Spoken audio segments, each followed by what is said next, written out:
بسم اللہ الرحمن الرحیم نحمدہ ونصلی ونسلم علی رسولہ الکریم اما بعد۔ سورہ آل عمران کی آیت نمبر 151 تک کا ترجمہ، اس کی تفسیر اور اس کے مضامین آپ کے سامنے آئے۔ آیت نمبر 152 میں اللہ تعالیٰ نے فرمایا ہے وَلَقَدْ صَدَقَكُمُ اللَّهُ وَعْدَهُ إِذْ تَحُسُّونَهُمْ بِإِذْنِهِ۔ وَلَقَدْ اور یقیناً، صدقکم سچا کیا تم سے، اللہ نے، وعدہ وعدہ اپنا، اذ جبکہ، تحسونہم تم قتل کر رہے تھے انہیں، بِإِذْنِهِ اس کے حکم سے، اس کے حکم سے، حتی یہاں تک کہ، اذا جب، فشلتم تم کمزور پڑ گئے، وَتَنَازَعْتُمْ فِي الْأَمْرِ وَتَنَازَعْتُمْ اور تم نے جھگڑا کیا، فی الامر معاملے میں، وعصیتم اور نافرمانی کی تم نے، من بعد بعد اس کے، ما اراکم جو تمہیں دکھلایا، ما وہ چیز، تحبون جسے تم پسند کرتے ہو، منکم تم میں سے، من وہ ہے، یریدو چاہتا ہے، الدنیا دنیا، ومنکم اور تم میں سے، من وہ ہے، یریدو جو چاہتا ہے، الآخرہ آخرت، ثم صرفکم ثم پھر، صرفکم پھیر دیا تمہیں، عنہم ان سے، لیبتلیکم تاکہ آزمائے تمہیں، وَلَقَدْ اور یقیناً، عفا معاف کر دیا، درگزر کر دیا، عنکم تم سے، واللہ اور اللہ، ذو فضل فضل والا ہے، علی المؤمنین مومنین پر۔ وَلَقَدْ صَدَقَكُمُ اللَّهُ وَعْدَهُ إِذْ تَحُسُّونَهُمْ بِإِذْنِهِ اور یقیناً اللہ نے تم سے اپنا وعدہ سچ کر دکھایا، اور یقیناً اللہ نے تم سے اپنا وعدہ سچ کر دکھایا، جبکہ تم انہیں اللہ کے حکم سے قتل کر رہے تھے، جبکہ تم انہیں اللہ کے حکم سے قتل کر رہے تھے، حتی اذا فشلتم وتنازعتم فی الامر یہاں تک کہ جب تم نے کمزوری دکھائی، یہاں تک کہ جب تم نے کمزوری دکھائی اور معاملے میں جھگڑا کیا، وعصیتم اور تم نے نافرمانی کی، من بعد ما اراکم ما تحبون بعد اس کے کہ اللہ تمہیں وہ چیز دکھا چکا تھا جو تم چاہتے تھے، جو تم چاہتے تھے۔ منکم من یرید الدنیا، تم میں سے کوئی دنیا چاہتا تھا،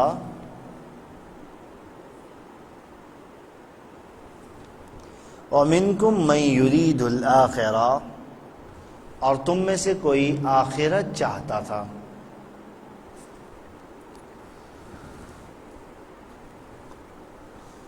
اور تم میں سے کوئی آخرت کو چاہتا تھا. ثم صرفکم عنہم،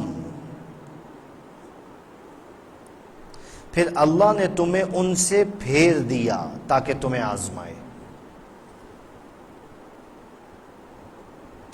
پھر اللہ نے تمہیں ان سے پھیر دیا تاکہ تمہیں آزمائے. وَلَقَدْ عَفَا عَنْكُمْ، اور یقیناً اللہ تمہیں معاف کر چکا. اور یقیناً اللہ تمہیں معاف کر چکا. واللہ ذو فضل علی المؤمنین، اور اللہ مومنین پر فضل والا ہے. اور اللہ مومنین پر فضل والا ہے. اذ تصعدون ولا تلوون علی احد، اذ جبکہ، تصعدون تم چڑھ رہے تھے، ولا تلوون اور مڑتے نہیں تھے، علی احد کسی پر، والرسول اور پیغمبر صلی اللہ علیہ وسلم، یدعوکم پکار رہے تھے تمہیں، فی اخراکم تمہارے پیچھے سے، فَأَثَابَكُمْ پھر تمہیں پہنچا، غمًا غم، بغمٍ غم کے عوض، لِكَيْ لَا تَحْزَنُوا تاکہ تم غم نہ کرو، عَلَى مَا اس چیز پر، فَاتَكُمْ جو تم سے چھوٹ گئی، وَلَا مَا اور نہ اس پر، أَصَابَكُمْ جو تمہیں پہنچی. وَاللَّهُ خَبِيرٌ اور اللہ باخبر ہے، بما ان کاموں سے، تعملون جو تم کرتے ہو. اذ تصعدون ولا تلوون علی احد، اس وقت کو یاد کرو جب تم اوپر چڑھ رہے تھے، جب تم اوپر چڑھ رہے تھے، ولا تلوون علی احد اور پیچھے مڑ کر بھی کسی کو نہیں دیکھ رہے تھے، اور پیچھے مڑ کر بھی کسی کو نہیں دیکھ رہے تھے. والرسول یدعوکم فی اخراکم، جبکہ پیغمبر صلی اللہ علیہ وسلم تمہیں تمہارے پیچھے سے پکار رہے تھے، جبکہ پیغمبر صلی اللہ علیہ وسلم تمہیں تمہارے پیچھے سے پکار رہے تھے. فَأَثَابَكُمْ غَمًّا بِغَمٍّ پھر تمہیں غم کے بدلے غم پہنچا، پھر تمہیں غم کے بدلے غم پہنچا. لِكَيْ لَا تَحْزَنُوا عَلَى مَا فَاتَكُمْ تاکہ تم سے جو چیزیں نکل جائیں، تاکہ جو چیزیں تمہارے ہاتھ سے نکل جائیں، یوں کہہ لیں، تاکہ جو چیزیں تمہارے ہاتھ سے نکل جائیں تم ان پر غمگین نہ ہو. وَلَا مَا أَصَابَكُمْ اور نہ اس چیز پر جو تمہیں پہنچ جائے.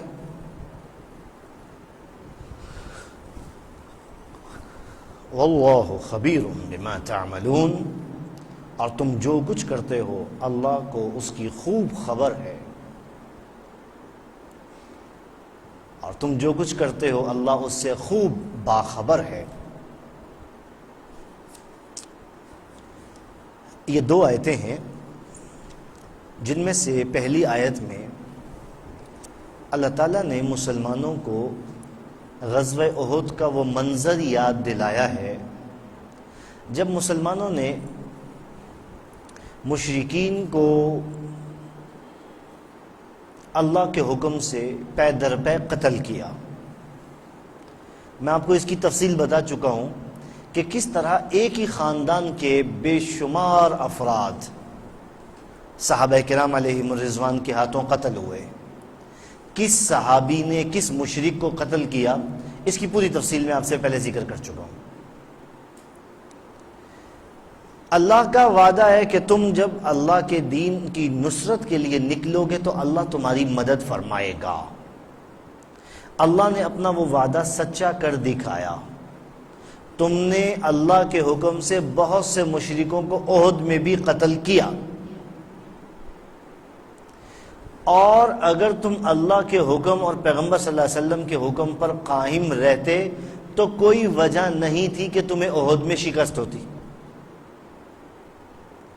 جس اللہ نے جنگ کے آغاز کو تمہارے حق میں کر دیا وہ جنگ کے اختتام کو بھی تمہارے حق میں کرنے پر قادر تھا، لیکن دونوں میں فرق یہ ہوا کہ آغاز میں تم اللہ اور اس کے رسول صلی اللہ علیہ وسلم کے حکم کے مطابق لڑتے رہے، اپنی اپنی جگہ پر قائم رہے، اور جب اللہ اور اس کے رسول صلی اللہ علیہ وسلم کے حکم سے تم نے منہ پھیرا تو جنگ کا اختتام جنگ کے آغاز سے مختلف ہو گیا۔ اللہ نے تم سے فتح کا وعدہ فرمایا، وہ وعدہ سچا ہے، جنگ کے آغاز میں تم نے دیکھ لیا۔ وَلَقَدْ صَدَقَكُمُ اللَّهُ وَعْدَهُ إِذْ تَحُسُّونَهُمْ بِإِذْنِهِ، اللہ کے حکم سے ہی تم ان کو قتل کر رہے تھے، اللہ کا وعدہ تھا، لہذا اللہ کا وعدہ سچا ہو گیا۔ پھر سوال یہ ہے کہ یہ ایک جیتی ہوئی بازی یہ شکست میں تبدیل کیسے ہو گئی؟ اللہ نے یہاں پر اس کی تین وجہ بیان فرمائی ہیں۔ احد کی شکست کے اسباب پر اگر تجزیہ کیا جائے تو موٹی موٹی یہی تین وجہ بنتی ہیں۔ پہلی وجہ حتی اذا فشلتم، تم کمزور پڑ گئے، تم سستی دکھانے لگے، تم لوگ سست پڑ گئے۔ کیا مطلب یہ ہے کہ جب دیکھا نا کہ دشمن جو ہے وہ پیٹ پھیر کر بھاگ رہا ہے تو بجائے اس کے کہ دشمن کے مکمل طور پر شکست خوردہ ہونے کا انتظار کرتے اور دشمن کو دور تک چھوڑ کر آتے، ہاتھ پہ ہاتھ دھر کے بیٹھ گئے، تلوار چھوڑ دی، مال غنیمت جمع کرنے لگے۔ اب لڑنے کی خواہش نہیں رہی، اب خواہش یہ تھی کہ بس اب جلد سے جلد مال غنیمت کو اکٹھا کیا جائے۔ پہلا سبب ہے کمزوری، کم ہمتی۔ چونکہ معاملہ نازک ہے، صحابہ کرام کا معاملہ ہے، اس لیے ہم بہت زیادہ تلخ الفاظ استعمال نہیں کر سکتے، کیونکہ یہ معاملہ نہایت نازک ہے۔ اگر کوئی اور قوم ہوتی، کچھ اور لوگ ہوتے تو ہم دوسرے الفاظ استعمال کر سکتے تھے، لیکن یہاں معاملہ صحابہ کرام کا ہے اور اس معاملے میں حد سے زیادہ احتیاط کی ضرورت ہے، اس لیے کہ ہمارا صحابہ کرام کے حوالے سے ایک خاص نظریہ ہے۔ ہم یہ سمجھتے ہیں کہ انبیاء کرام علیہم السلام کے بعد روئے زمین پر صحابہ کرام سے بڑھ کر مقدس اور پاکیزہ جماعت کوئی نہیں آئی۔ یہ احد کے اندر جو معمولی لغزش ہوئی اور اس کا ایک بڑا سخت نتیجہ سامنے آیا، اس کے باوجود ہم صحابہ کرام علیہم الرضوان کی شان میں گستاخی کرنے کا حق نہیں رکھتے، اس لیے الفاظ کا انتخاب بھی بڑی احتیاط کے ساتھ ہونا چاہیے۔ پہلی وجہ اللہ نے یہ بیان فرمائی کہ تم سست پڑ گئے، کمزور پڑ گئے، تم نے کم ہمتی دکھائی۔ دوسری وجہ اللہ نے یہ بیان فرمائی وَتَنَازَعْتُمْ فِي الْأَمْرِ، تم جھگڑا کرنے لگے۔ معنی یہ ہے کہ نبی علیہ السلام نے جن 50 افراد کو اس ٹیلے پر مقرر فرمایا تھا ان کے آپس میں درمیان میں اختلاف ہو گیا۔ ایک گروہ یہ کہہ رہا ہے کہ نہیں صاحب، نبی علیہ السلام کے فرمان کا منشا یہ تھا کہ جب تک دشمن کو شکست نہ ہو جائے اس وقت تک تم نے یہاں پر رہنا ہے، اور جب دشمن کو شکست ہو جائے تو پھر یہاں پر رہنے کی ضرورت نہیں ہے۔ اور دوسرے گروہ کا کہنا یہ تھا کہ نہیں، نبی علیہ السلام کے فرمان کا یہ منشا نہیں تھا۔ نبی علیہ السلام نے واضح لفظوں میں فرمایا تھا جب تک میری طرف سے کوئی پیغامبر، کوئی قاصد تمہارے پاس نہ آ جائے تم نے اپنی جگہ سے نہیں ہلنا۔ اب دونوں کے درمیان تکرار ہو رہی ہے، دونوں کے درمیان جھگڑا ہو رہا ہے۔ جھگڑے سے مراد یہ نہیں ہے کہ وہ معاذ اللہ کو ایک دوسرے کے گریبان پہ ہاتھ ڈال دیا تھا، یا ایک دوسرے کے سامنے تلواریں لے کر کھڑے ہو گئے تھے، یا ایک دوسرے کو برا بھلا کہنا شروع کر۔ جھگڑے سے یہ مراد نہیں ہے۔ لوگ عام طور پر ہمارے محاورے میں جب جھگڑے کا لفظ بولتے ہیں تو اس سے یہ چیزیں سمجھ میں آتی ہیں۔ معاذ اللہ ایسا معاملہ نہیں تھا، یا معاملے نے ایسا رخ اختیار نہیں کیا تھا کہ ایک دوسرے کے ساتھ ہاتھا پائی کی نوبت آ جائے، گالم گلوچ کی نوبت آ جائے، زبان درازی کی نوبت آ جائے، ایسا معاملہ نہیں تھا۔ جھگڑے سے مراد یہ ہے کہ تمہارے درمیان رائے کا اختلاف ہو گیا، ایک گروہ کی رائے یہ ہو گئی اور دوسرے گروہ کی رائے یہ ہو گئی، اور اس اختلاف کی وجہ سے ایک گروہ نیچے اتر آیا۔ ان کی تعداد زیادہ تھی، 40 افراد تھے۔ جو گروہ ٹیلے کے اوپر کھڑا رہا وہ گنتی کے 10 افراد تھے۔ یہ اختلاف رائے تمہارے درمیان جو پیدا ہوا، اس نے بھی جنگ کا پانسا پلٹنے میں کردار ادا کیا۔ دو چیزیں ہو گئی، اور تیسری چیز وَعَصَيْتُمْ، تم نے نافرمانی کی، تم نے حکم عدولی کی۔ تمہیں پیغمبر صلی اللہ علیہ وسلم نے حکم دیا تھا کہ تم نے یہاں سے نہیں ہلنا، تم ہلے وہاں سے، تم نے حکم عدولی کی۔ اور جب کوئی قوم اپنے امیر کی حکم کی خلاف ورزی کرتی ہے اسے ایسے نتائج کا سامنا کرنے کے لیے تیار رہنا چاہیے۔ یہ 3 وجہ: کمزوری، پست ہمتی، کم ہمتی، دوسرا اختلاف رائے، آپس میں رائے کا اختلاف، اور تیسرا نافرمانی، حکم عدولی۔ ان 3 اسباب نے مل کر تمہاری اچھی بھلی فتح کو شکست سے تبدیل کر دیا۔ اگر تم سستی نہ دکھا دے، اب سستی کیا دکھائی؟ سستی یہ دکھائی کہ جب یعنی اطلاع ملی نا، افواہ اڑی کہ نبی اسلام شہید ہو گئے تو ہاتھ پہ ہاتھ دھر کے بیٹھ گئے۔ اب کیا فائدہ لڑنے کا؟ نبی علیہ السلام ہی دنیا سے تشریف لے گئے تو اب کیا فائدہ لڑنے کا؟ یہ ہے سستی، کمزوری، پست ہمتی۔ تم لوگوں نے جو ہے وہ کم ہمتی دکھائی۔ کیا ہوا؟ اگر نبی علیہ السلام شہید ہو جاتے ان کا مقام اور مرتبہ اور زیادہ اونچا ہو جاتا۔ تمہیں ان کے دین کی خاطر، اللہ اور اس کے پیغمبر صلی اللہ علیہ وسلم کی تعلیمات کی خاطر تمہیں اپنے دین پر ڈٹ جانا چاہیے تھا، کمزوری نہیں دکھانی چاہیے تھی۔ اور یہ جو تم نے اختلاف کیا کہ صاحب نہیں یہ جی اس کا یہ مطلب نہیں، یہ مطلب، یہ مطلب نہیں، یہ مطلب، اور پھر تم نے نبی اسلام کے حکم کی نافرمانی کی، اس کا نتیجہ یہ نکلا کہ تمہاری فتح شکست سے تبدیل ہو گئی۔ لہٰذا اگر کسی قوم میں یہ وجوہات اور یہ اسباب پیدا ہو جائیں، اس قوم کی فتح کو شکست سے بدلنے میں کوئی رکاوٹ نہیں رہتی، وہ قوم جیتی ہوئی بازی ہار جاتی ہے۔ اچھا، پہلے کے حالات کیا تھے؟ بڑے خوشکن حالات تھے، نظر آ رہا تھا کہ بس اب یہ دشمنوں کے لشکر کا صفایا ہو جائے گا۔ لیکن بعد میں جب یہ اسباب پیدا ہوئے تو حالات نے پلٹا کھا لیا۔ من بعد ما اراکم ما تحبون کا یہ مطلب ہے کہ پہلے جو حالات تھے وہ تمہیں بڑے پسند آ رہے تھے، بڑے اچھے لگ رہے تھے کہ لو جی مسلمانوں کو فتح ہو گئی، دشمن کا لشکر بھاگ گیا۔ لیکن جب ان اسباب اور وجوہات نے اپنا اثر دکھایا تو تمہاری فتح شکست سے تبدیل ہو گئی۔ آپ آج بھی اگر دنیا کے نقشے کے اوپر نگاہ ڈال کر دیکھیں، آپ کو یہ 3 موٹے موٹے سبب ضرور نظر آئیں گے۔ ہم کہتے ہیں شام میں مسلمانوں کا برا حال ہے، اس میں کوئی شک نہیں ہے۔ ہم کہتے ہیں فلسطین میں مسلمان ظلم کی چکی میں پس رہے ہیں، کوئی شک نہیں ہے اس میں۔ ہم کہتے ہیں عراق کے حالات جو ہے وہ بڑے برے ہیں، کوئی شک نہیں ہے اس کے اندر۔ ہم کشمیر کے مظالم کا بھی ذکر کرتے ہیں اور ہم یہ کہتے ہیں کہ صاحب کشمیر کے اندر مسلمانوں کے اوپر بڑا ظلم اور بربدیت کا کھیل کھیلا جا رہا ہے، کوئی شک نہیں ہے اس کے اندر۔ لیکن آپ بتائیے کیا یہ اسباب اور وجوہات پائے جاتے ہیں یا نہیں؟ مسلمان جب بھی فتح کے قریب پہنچتے ہیں، کوئی میر جعفر اور میر صادق جیسے غدار اسی میں سے نکل کے آتے ہیں کہ نہیں آتے؟ جیتی ہوئی بازی کیوں ہارتے ہیں؟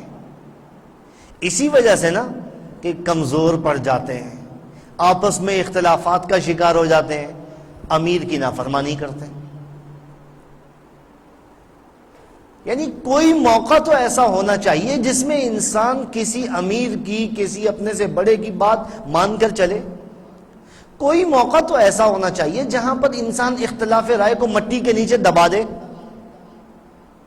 کوئی موقع تو ایسا ہونا چاہیے کہ انسان اپنی ہمت کو، اپنی بہادری کو کام میں لے کر آئے اور اللہ کے بھروسے کے اوپر میدان میں اترے۔ لیکن ہم یہاں پر دیکھتے ہیں کہ جہاں جہاں مسلمان پس رہا ہے اور جہاں جہاں مسلمان کا خون بہایا جا رہا ہے، وہاں یہی وجوہات، یہی اسباب ہیں۔ جب تک ان اسباب کو ختم نہیں کیا جائے گا اس وقت تک مسلمان یوں ہی پستے رہیں گے۔ لوگ کہتے ہیں شام کے معصوم بچوں کا کیا قصور ہے؟ کہتا ہوں واقعی کوئی قصور نہیں ہے۔ میں بھی یہ سوال کرتا ہوں، شام کے معصوم بچوں کا کیا قصور ہے؟ عراق کے، فلسطین کے، کشمیر کے اور دنیا کے بیشتر ممالک کے چھوٹے چھوٹے معصوم بچوں کا، عمر رسیدہ بوڑھوں کا، گھروں میں بیٹھنے والی عورتوں کا کیا قصور ہے؟ لیکن جب ہم اسباب پر غور کرتے ہیں تو پھر ہمارے سامنے وجہ آتی ہے کہ نہیں، یہ اسباب تو بہرحال پائے جاتے ہیں۔ دیکھیں ایسا ہوتا ہے کہ نہیں، ایک مسلمان ملک کے اوپر دوسرا ملک حملہ کرتا ہے، باقی مسلمان ممالک ہاتھ پہ ہاتھ دھر کے بیٹھ جاتے ہیں، تماشائی بن جاتے ہیں۔ توفیق ہی نہیں ہوتی، جرأت ہی نہیں ہوتی کم از کم درجے میں زبان سے برائی اور مذمت ہی بیان کر دے۔ بنگلہ دیش میں اتنی عمر رسیدہ شخصیت کو، اتنے عمر رسیدہ بوڑھے بزرگ آدمی کو، مطیع الدین نظامی، پتہ نہیں مطیع الرحمان نظامی، ان کو جو ہے وہ پھانسی دی گئی پاکستان کے ساتھ محبت کی جو ہے وہ نتیجے میں اور اس کی سزا میں۔ یہاں تو گورنمنٹ کو اس بات کی جرأت ہی نہیں ہوتی کہ اپنی زبان سے دو لفظ ہی اس کی مذمت میں کہہ دے، یہ بہت برا ہوا ہے۔ ہم تو ہاتھ پہ ہاتھ دھر کے تماشائی بن کے بیٹھ جاتے ہیں۔ ہمارے اندر تو اتنی اخلاقی جرأت نہیں ہے کہ ہم کسی دوسرے مسلمان پر ہونے والے ظلم کو ظلم کہہ سکیں۔ اس سے تو بہتر ترکی کا حکمران رہا کہ اس نے اپنا سفیر بنگلہ دیش سے واپس بلوا لیا۔ ہمارے اندر جرأت ہی نہیں ہے۔ ایک مسلمان پر دوسرا آدمی ظلم کر رہا ہے، ہماری آنکھوں کے سامنے ظلم ہو رہا ہے، ہم کہتے ہیں نہیں بھائی اس کا معاملہ وہ جانے، میں بیچ میں پڑا تو کہیں الٹا جو ہے وہ یہ میرے گلے نہ پڑ جائے۔ میرے چھوٹے چھوٹے بچے ہیں، میری بیوی ہے، میرے گھر والے ہیں، ان کا پیچھے کون خیال کرے گا؟ اور جو تیرا خیال کر رہا ہے وہی تیرے بیوی بچوں کا بھی خیال کرے گا۔ لیکن سوال یہ ہے کہ یہ جو بزدلی ہے، یہ جو پست ہمتی ہے، اس نے انسان سے اس کی جرأت کو چھین لیا ہے۔ پھر آپ دیکھیں آپس کے اختلافات، مجھے نہیں نظر آتا کہ قومی نوعیت کا بھی کوئی معاملہ ہو اور اس میں ہمارے بڑے، ہمارے لیڈر، ہمارے چودھری، ہمارے وڈیرے ایک جگہ پہ بیٹھ کے اتفاق رائے کر لیں۔ لوگ کہتے صاحب پارلیمنٹ کو جو ہے وہ اجتہاد کا اختیار دینا چاہیے۔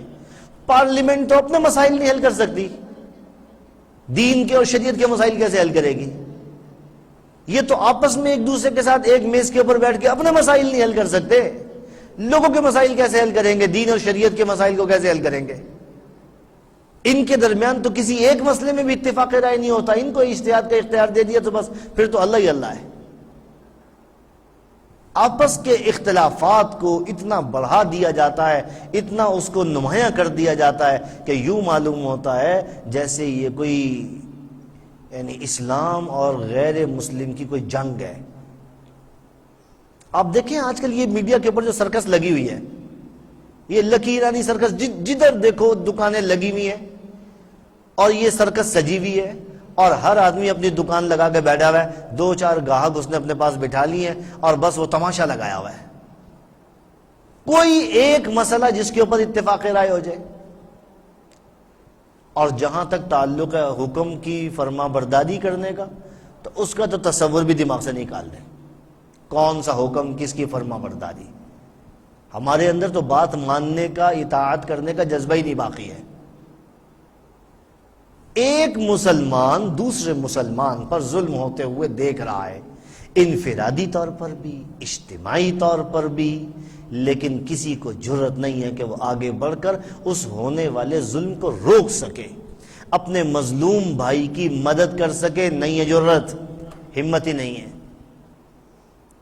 پھر اللہ کی نصرت کہاں سے آئے گی؟ پھر اللہ کی مدد کہاں سے آئے گی؟ اپنی اس بزدلی کو، اپنی اس کمزوری اور کم ہمتی کو دور کرنا پڑے گا۔ آپس کے اختلافات کو بھلا کر ایک جگہ اکٹھا ہونا پڑے گا اور اپنا ایک امیر مقرر کر کے اس کی فرما برداری کرنی پڑے گی۔ یہاں ایک طرف گورنمنٹ کی طرف سے حکم آتا ہے، دوسرا سیاستدان کھڑا ہو کر کہتا ہے میں نہیں مانتا، وہ سول نافرمانی کی کال دے دیتا ہے۔ ان حالات میں مجھے بتائیے قوم کیسے آگے بڑھے گی؟ قوم کے لیے فتوحات اور ترقی کے دروازے کیسے کھلیں گے؟ آپ خاندانی نظام کا جائزہ لے لیجئے، آپ گھریلو نظام کا جائزہ لے لیجئے، آپ معاشرتی نظام کا جائزہ لے لیجئے، آپ قومی نظام کا جائزہ لے لیجئے، آپ کو ہر جگہ یہ 3 موٹے موٹے سبب ضرور نظر آئیں گے۔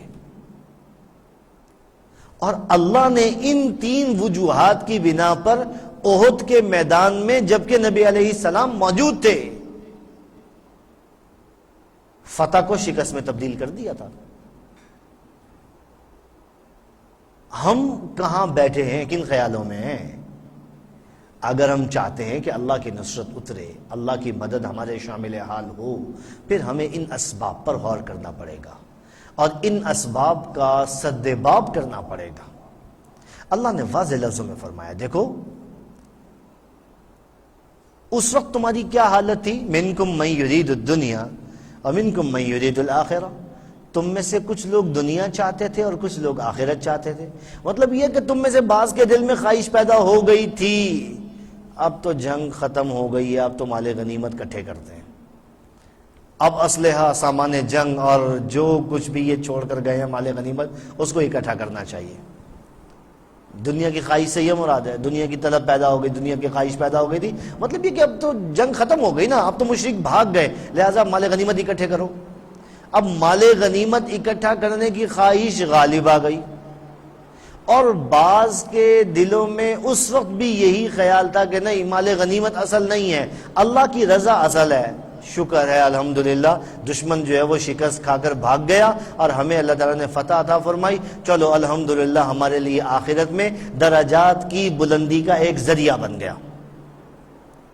دیکھیں، آپ اس سے یہ نتیجہ مت نکالیں کہ صحابہ کرام کے دماغ اور ان کے ذہن میں دنیا کی خواہش اور دنیا کی طلب غالب آ گئی تھی۔ دنیا کے طلبگار تھے صحابہ کرام۔ کیا ان لوگوں کا اللہ کی راہ میں لڑنا خالص نیت کے ساتھ نہیں تھا؟ کیا وہ لوگ دنیا کے لیے لڑتے تھے؟ کیا وہ مال غنیمت کے لالچ میں میدان جنگ میں اترتے تھے؟ کیا ان کا مقصد اللہ کو راضی کرنا نہیں تھا؟ اس آیت کے جملے کو پڑھ کر آپ کے دماغ میں یہ خیال نہ آ جائے، اس لیے کہ ہمارا یہ نظریہ ہے، ہمارا یہ ایمان ہے کہ صحابہ کرام نبی علیہ السلام کی صحبت میں رہنے کی برکت سے ایمان کے اس اعلیٰ درجے کے اوپر فائز تھے جہاں تک پہنچنے کا ہم تصور بھی نہیں کر سکتے۔ دنیا کا بڑے سے بڑا ولی کسی ادنا درجے کے غیر معروف صحابی کے مقام تک بھی نہیں پہنچ سکتا۔ یہاں جس چیز کو تعبیر کیا جا رہا کہ تم میں سے بعض لوگ دنیا چاہتے تھے، اس کا مطلب صرف اتنا ہے کہ جب میدان جنگ میں فتح تمہارے ہاتھ آ گئی، دشمن کے بہت سے افراد قتل ہو گئے اور وہ بھاگ گئے، اس وقت تم میں سے بعض کے دل میں خیال آیا کہ چلو اب مال غنیمت اکٹھا کرتے ہیں، اور تم میں سے بعض کے دل میں خیال آیا کہ اللہ کو راضی کرنے کے لیے اب اللہ سے اس کا شکریہ ادا کرتے ہیں۔ وہ جو اس وقت مال غنیمت جمع کرنے کا خیال آیا، اللہ نے اس کو دنیا کے ارادے سے تعبیر فرما دیا۔ کیوں؟ تاکہ ان لوگوں کو اس بات پر متوجہ کیا جائے، دیکھو مال غنیمت کا تمہارے دل میں خیال بھی نہیں آنا چاہیے۔ یہ مال غنیمت جو جنگ کے بعد حاصل ہوتا ہے تمہارا ہی ہے، ہم نے کیا کرنا ہے اس کا، تمہارا ہی ہے، لیکن تم مال غنیمت کی فکر میں مت لگو جب تک پیغمبر صلی اللہ علیہ وسلم کی طرف سے تمہیں کوئی خاص حکم نہ آ جائے، اس وقت تک تمہارے دل میں اس کا خیال آنا بھی برا ہے۔ دیکھیں دنیا کے اندر انسان کے دل میں پتہ نہیں کتنے خیالات آتے ہیں، اچھے بھی آتے ہیں برے بھی آتے ہیں، تو محض خیال آنے کے اوپر پکڑ بھی نہیں ہوتی، صرف خیال آنے پر پکڑ نہیں ہوتی، گرفت نہیں ہوتی۔ تو یہاں پر اللہ نے خیال آنے پر گرفت فرمائی ہے، کیوں؟ معاملہ صحابہ کرام کا ہے، یہ بڑے مقدس اور بڑے پاکیزہ لوگ تھے، اور مقدس اور پاکیزہ لوگوں کی معمولی سی کوتاہی بھی بڑی غلطی کا نمونہ بن جاتی ہے۔ اس لیے اللہ نے فرمایا تمہارا مقام اور مرتبہ تو یہ ہے ہی نہیں کہ تمہارے دل میں مال غنیمت کا خیال بھی آ جائے۔ آخر میں اللہ تعالیٰ نے ایک جملہ فرمایا ثم صرفکم عنہم، اس جملے کو سمجھے، پھر اللہ نے تمہیں ان سے پھیر دیا۔ کیا مطلب؟ پہلے تم ان پر غالب آ رہے تھے، اللہ نے تمہیں پھیر دیا، اب تم مغلوب ہو گئے۔ یہ مطلب ہے ثم صرفکم کا، پہلے تم غالب آ رہے تھے، اللہ نے تمہیں پھیر دیا، یعنی کیا مطلب؟ اب تم مغلوب ہو گئے اور وہ غالب آ گئے۔ وجہ کیا ہے؟ سبب وہ ہے جو پیچھے بیان ہو چکا۔ اب اللہ نے یہ حالات پھیرے کیوں؟ ایک دم حالات نے پلٹا کیوں کھایا؟ لیبتلیکم، تاکہ اللہ تمہیں آزمائے۔ یہ تمہیں آزمانے کے لیے اللہ نے ایسا کیا کہ اب تم میں سے کون ثابت قدم رہتا ہے۔ اور میرے اور آپ کے لیے اور ساری امت کے لیے اللہ نے صحابہ کرام کے مقام اور مرتبے کو محفوظ کر دیا اور فرما دیا وَلَقَدْ عَفَا عَنْكُمْ، یقیناً اللہ تمہیں معاف کر چکا ہے۔ یعنی احد کے میدان میں صحابہ کرام سے جو کوتاہی ہوئی وہ اللہ اور صحابہ کرام کا معاملہ ہے۔ میں اور آپ صحابہ کرام کے متعلق اپنی زبان سے ایک لفظ بھی نہیں نکال سکتے کہ اللہ نے جب ان کی معافی کا اعلان کر دیا، اللہ فرماتا کہ میں نے تمہیں معاف کر دیا، اور میں آج 15ویں صدی میں بیٹھ کے کہوں کہ جی یہ تو صحابہ کرام نے بہت بڑی غلطی کی ہے، ان کو ایسا نہیں کرنا چاہیے تھا، اور میں بیٹھ کے صحابہ کرام کی شان میں گستاخی کرنا شروع کر دوں، میں کہوں کہ صاحب اللہ نے معاف کر دیا لیکن میں معاف نہیں کرتا، کس قدر جرت کی بات ہے، کس قدر گستاخی کی بات ہے۔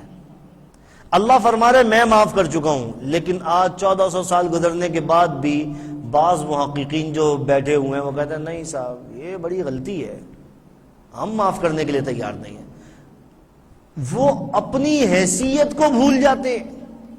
کیا ہماری اتنی حیثیت ہے کہ اللہ نے جسے معاف کر دیا ہم اس سے پھر بھی ناراض ہیں اور ہم کہیں کہ صاحب ٹھیک ہے اللہ نے معاف کر دیا ہوگا، ہم نہیں معاف کرتے؟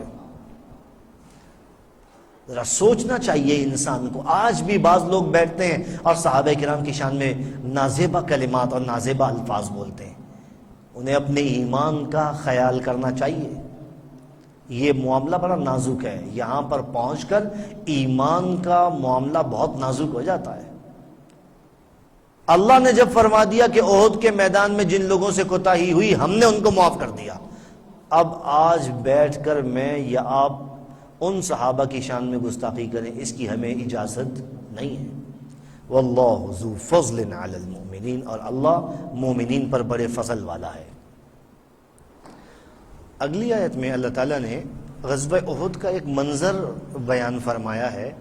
یہ وہ موقع تھا جب نبی علیہ السلام کے شہید ہونے کی افواہ پھیل گئی، تو ایسا ہوا کہ صحابہ کرام جو ہے وہ افراتفری میں جس کا جدھر منہ اٹھا ادھر بھاگ نکلا، کوئی ادھر کوئی ادھر کوئی ادھر کوئی ادھر، اور ایسی کیفیت ہو گئی کہ پیچھے مڑ کر بھی کوئی کسی کو دیکھنے کے لیے روادار نہیں تھا، بھاگتے چلے جا رہے تھے۔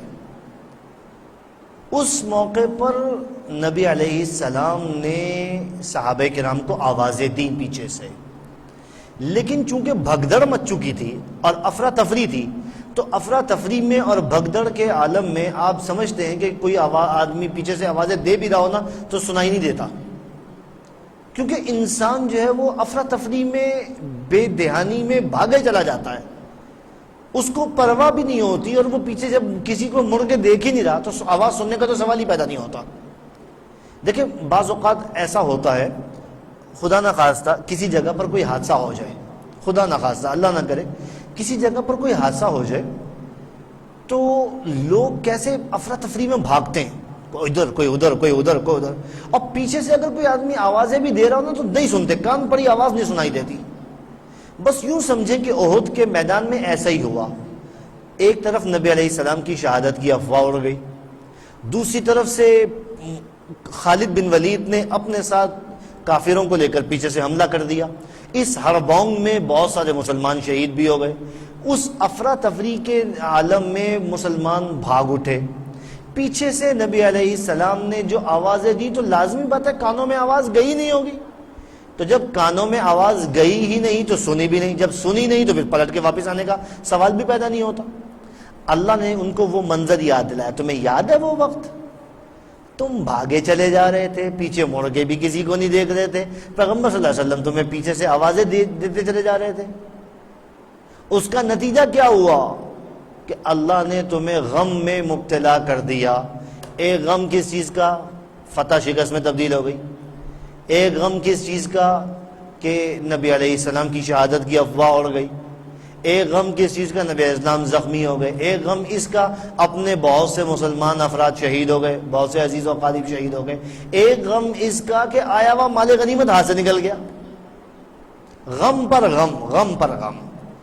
یہ منظر اللہ نے کیوں یاد کروایا؟ ایسے حالات کیوں پیش آئے؟ دیکھو تمہارے ہاتھ سے جو چیز نکل جائے اس پر تمہیں غمگین ہونے کی ضرورت نہیں ہے، تمہیں اگر کوئی مصیبت پہنچ جائے اس کے اوپر پریشان ہونے کی ضرورت نہیں ہے، یہ اللہ کے فیصلے ہیں، اور ان فیصلوں کے پیچھے وجوہات اور اسباب وہ ہیں جو ہم پیچھے ذکر کر چکے ہیں۔ اس لیے جو ہو گیا سو ہو گیا، اس پر زیادہ غمگین ہونے کی تمہیں کیا ضرورت ہے؟ اگر ہوا ہے تو اس کی کچھ نہ کچھ وجہ تو تھی نا۔ ہاں پھر اللہ نے اگلی آیت میں آخر میں پھر دوبارہ آئے گا، لیکن یاد رکھو کہ ہم تمہیں معاف کر چکے ہیں۔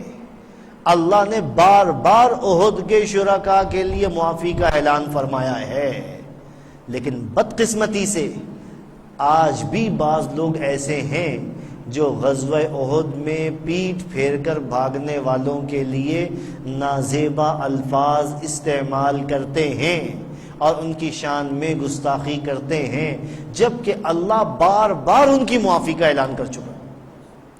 اس لیے یہ موضوع میں نے آپ سے ذکر کیا بڑا نازک ہے۔ اہل سنت والجماعت کا نظریہ یہ ہے کہ صحابہ کرام میں سے کسی ایک کی شان میں گستاخی کرنا بھی ہمارے لیے جائز نہیں ہے۔ اس لیے جو لوگ میدان احد میں ثابت قدم رہے قابل صد تعریف اور قابل صد تکریم ہیں، اور جو لوگ پیٹھ پھیر کر بھاگ گئے وہ بھی قابل مواخذہ نہیں ہے، ان پر کوئی گرفت نہیں ہے، کوئی داروگیر نہیں ہے، کوئی پکڑ نہیں ہے، اللہ ان کی معافی کا اعلان کر چکا ہے۔ اللہ مجھے بھی اور آپ کو بھی دین کی صحیح سمجھ کی توفیق عطا فرمائے۔ وآخر دعوانا الحمدللہ رب العالمین۔